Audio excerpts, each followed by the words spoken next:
Hey guys, welcome back to Anodyne. Today is May 16th, it's 10:19 p.m. And we're getting the last couple of cards in Anodyne, and... yeah, we're getting the last couple of cards in Anodyne. That was awkward. Oh my god. How's everybody doing? It's late because I've been busy all day, but, finally recorded and edited this footage, and I was like, I want to be done with Anodyne so bad. But the thing is, Anodyne's post-game is the gift that just keeps on giving. So here's the rank card. Rank is such a stupid name. His name should be Lonk. Like, you know, oh, it's not Link, it's Lonk. I forget if I mentioned this in an episode lately, but spoilers for A Link Between Worlds, which is 10 or 12 years old anyway, a game for the 3DS, and people are like, oh, the 3DS is an outdated console. Also, getting stuck in the wall, that's fun. Yeah. Very good game, though. I was like, oh, the ending, it's Link, but from the Dark World. So I was like, oh, they should have named him Lonk. Here's everybody's favorite level, the Maze of Doom. AKA Doom. AKA myhouse.wad. Not actually sure what myhouse.wad is. And here's me absolutely sucking at using the... yeah, this doesn't look terrifying at all. A bunch of giants and a bunch of spikes and oh my god, my dad's texting me. No, my mom's texting me. Okay. So you're actually supposed to sort of start that area from over here. There's a lot of stuff. So this is basically a kind of annoying series of puzzles in a secret area that's at, like, the very bottom of this maze area. You can't cheat, you can't use the swap tool. And what they did is they put a bunch of enemies here. But of course, anytime you use your broom to attack, the chasers, I think they're called, the chaser enemies will start going really fast. So I was having a lot of trouble with this, and I just had to grind for health here. I think I sped this up because I was grinding for health off of these bats, because as you know, the chasers take away like half of your health bar every time they touch you. It's pretty bad. So we're just here grinding for some health. Funny, I don't think Anodyne 2 has an area that's nearly this annoying. An area that's just like an impossibly difficult maze with enemies that have a blood vendetta against you the entire time. Not really a blood vendetta. I don't know what that was supposed to be, but yeah, I was playing this game for Grant over Discord, and that was fun. We got pretty far, I'd say about 2/3 through the game. And, like, so basically to the circus dungeon. And I was like, hey, are you excited for this awesome, amazing level that's the, terrible maze of hell? Yeah, I don't even know what I'm saying anymore, because I already made that joke in the Let's Play. And this is the bonus content, because, you know, everybody cares about the bonus content. We're getting all the secrets in Anodyne. Nobody's even watching this playthrough. Basically, I just recorded this for me, because I wanted to 100% Anodyne. But, you know, I already got 37 cards, and that counts as 100%. So what we're going to do in this video is we're going to get 48 cards. And there's a Steam achievement for getting all 48 cards. But there's even more post-game content. There's a boss rush. There's something called the NPC quest, which is you have to talk to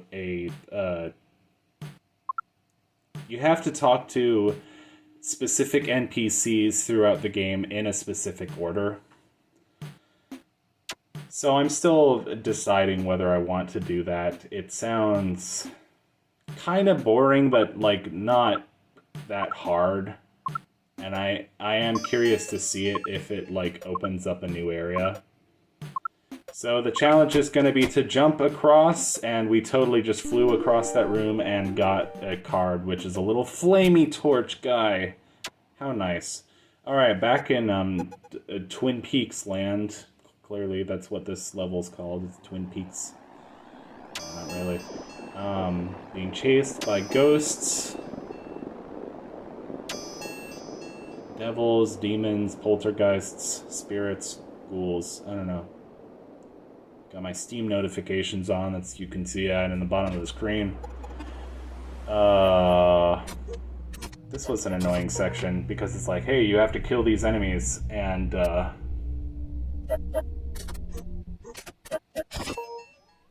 yeah, you get down to this section here and it's just like, what the shit is going on? And then these ghost enemies start chasing you.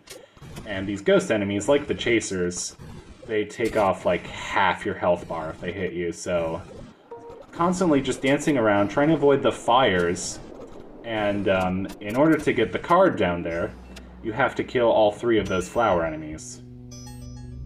But the nice thing about that is, once you kill one of them, it stays permanently dead. So you can kill one of them, die, kill the second one, die, and then kill the third one, and survive. Which reminds me of that, remember when we learned about the 6 wives of Henry V, or Henry VIII in history class? And it's like, divorced beheaded died, divorced beheaded survived. That's like their causes of deaths, or not non-deaths. Here's, I don't know if you remember this level, this is the highway level from the beginning of the game. It's like 10 screens long, and you see it for all of 10 seconds, and then you never see it again for the rest of the game. Unlike Anodyne 2's highway, Anodyne 2's highway is like one of the central features of the game, which I like. I like, when sort of mundane elements of life are incorporated into video games. Like, I love levels that are like, you know, abandoned movie theaters or abandoned highways. Also glitchy, aesthetic. Yeah, if you don't know that in Anodyne's post-game, if you go out of bounds enough, then the game just starts glitching as a way of saying, hey, you can't go any further. You've gone far enough. But yeah, I like museum levels, library levels in video games, malls, highways, cities. They're rare, but they are fun when they happen. So here's the last card, and you notice we're only halfway through the video. Here's this, like, weird staticky area. I hate these areas where you can't see where you're going.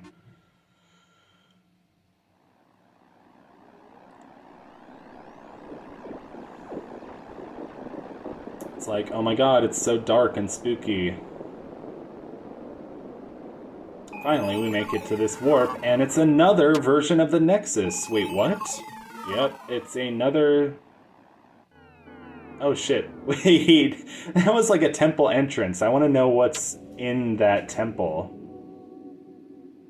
Shit, God, now I have to go back to my save file and figure out what's actually in that temple.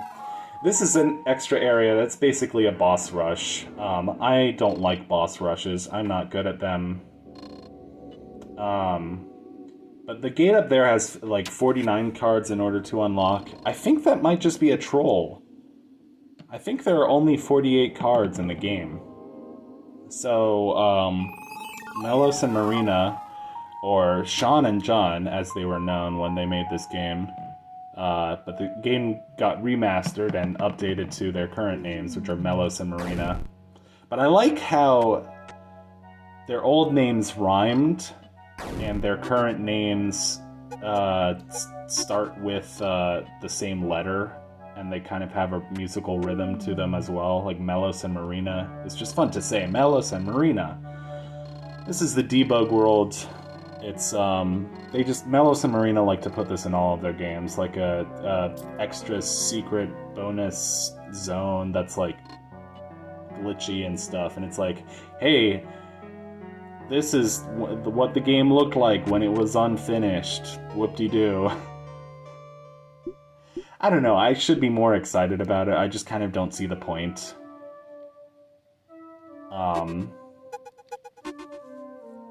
That's the thing is, like, Melos and Marina inspire me a lot. Like, if I wanted to become a game developer myself, I would, their games inspire me a lot. I would want to make the kind of games that they make, but some things that they do in their games, I'm just like, why do I need to put all this extra stuff? Anyway, here's a jukebox. I always like it when video games have a jukebox, or like a sound test, it's called in some games. Like some N64 games have that. Bomberman Hero has that. Kirby 64 has that. This game has such a great soundtrack.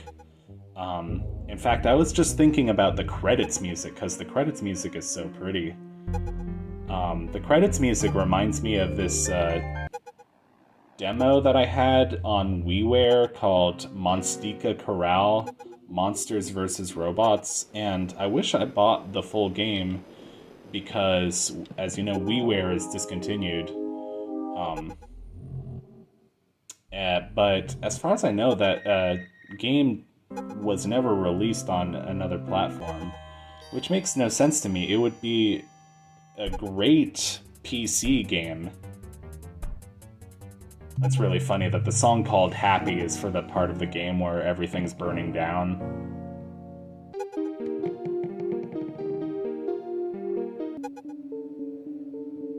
Trailer, I don't know how it's different from the title screen. It's basically the same. Maybe they just made like a slowed down version of it when they made a trailer. Not gonna go through all the sound effects, but they do have fun names. Gas guy hit. Key get. Dust made down. Yeah. Also, that key picking up noise, the boop boop, is nowhere in the actual game. So that's kind of funny that keys make a different noise when you pick them up in the post game. I'm sorry for that noise. I'm like flicking my TV remote, and it's making a wobbling noise, and you can probably notice it, and it's probably annoying. Okay, this final card is very annoying, and it took me at least 10 minutes to get. What you have to do is you have to go through this whole section on this, like, crappy texture, which is supposed to be, like, water, but with a current. But it's like, I guess that was, what it looked like before they added a texture. And then you have to kill all these enemies while riding a piece of dust. And then the first time I made it through this room without dying, I didn't realize you had to carry the piece of dust to the end. So I could have saved a lot of trouble and dying over and over, because I cleared the whole thing on my first attempt, but I didn't realize that I needed the piece of dust for the very end. So, needless to say, I was mad as hell, and I wasn't gonna take it anymore. No, I don't know.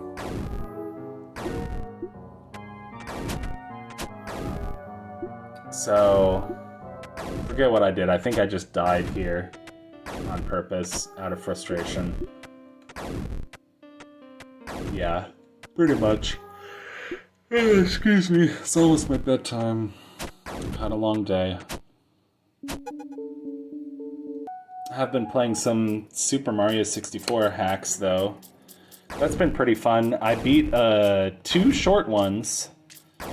Am working on... I would kind of like to beat Star Road, because it's such an iconic hack, and it's been pretty fun so far. I also started playing Mario and the Monstrous Manor, and what's it called? Beyond the Cursed Mirror. and Elise. Elise is probably my favorite one. Elise and Beyond the Cursed Mirror are tied for my favorite one. Monstrous Manor is also really good. But I'm not great at Mario 64, so I'm kind of struggling with Mario 64 hacks, but just, like, when I was in middle school, like, through the wonders of YouTube, I discovered what Mario 64 hacks were, and was always kind of obsessed with them, so getting the chance to play them is fun. And there was one short one that I really liked, called Super Mario 64 Sakasa, that was basically based on the Stone Tower Temple from Majora's Mask, but not exactly. It was kind of its own version of that concept. It was really fun. It was really nice. The description for that card just says, seeing as that you've gotten to this point, you must be quite interesting, and it's interesting, but it's misspelled. So we have still not completed the Anodyne post-game. There's still more areas to explore. There's also the Secret Items Collection quest, and there's the NPC quest. And there's also that stone that we just read that just says Prison.